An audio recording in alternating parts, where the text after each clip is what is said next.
ولذا طريف جورج جرداق لما يكتب عن هذا النص الأخير اللي ذكرته من كلام أمير المؤمنين عليه السلام، تعبير جدا لطيف، يقول باختصار طبعا مع اقتطاع بعض المقاطع: وأدرك علي أن منطق الحنان أرفع من منطق القانون. يعني مرة عندك قانون وصارم وكذا وتبي تطبقه، ومرة تصرفاتك ومشاعرك وكذا أنت من خلالها تخلي اللي قدامك يستحي أنه يخرق القانون.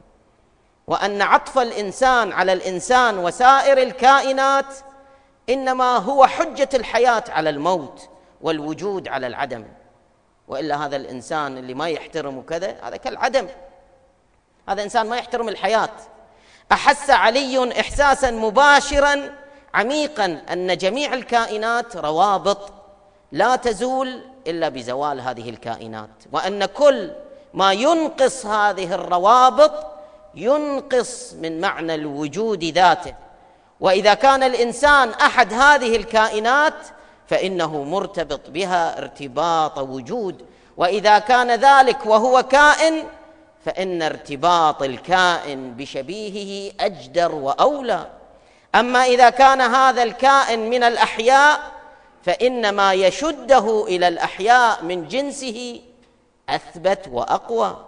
وأما الإنسان رأس الكائنات الحية، والكلام لجرداق، فإن ارتباطه بأخيه الإنسان هو الضرورة الأولى لوجوده فردا وجماعة. نرى ابن أبي طالب ملحا شديد الإلحاح على النظر في ما وراء القوانين وعلى رعايتها بما هو أسمى منها. شنو هذا الأسمى من القوانين؟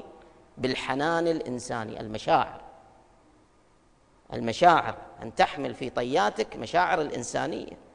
الصفحة الأولى التي ينشرها علي من صفحات الحنان تبدأ أولا يذكر الناس قبل أن يكون حاكما عليهم أنه أخوهم الإنسان، فيخاطبهم بإخواني وليس رعيتي، هذه نقطة. ثم يقول ثانيا وبأن هذا الإخاء يستلزم العطف بالضرورة.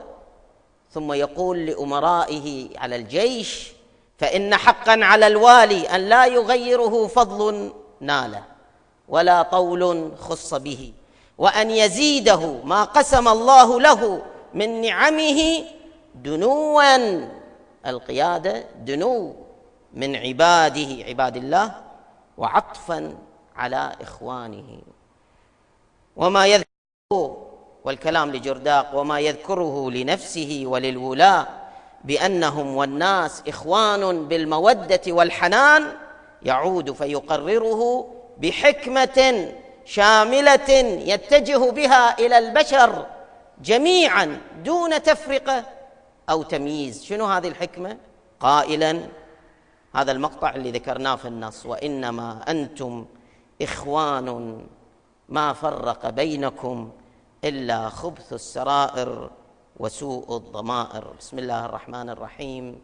والعصر إن الإنسان لفي خسر إلا الذين آمنوا وعملوا الصالحات وتواصوا بالحق وتواصوا بالصبر.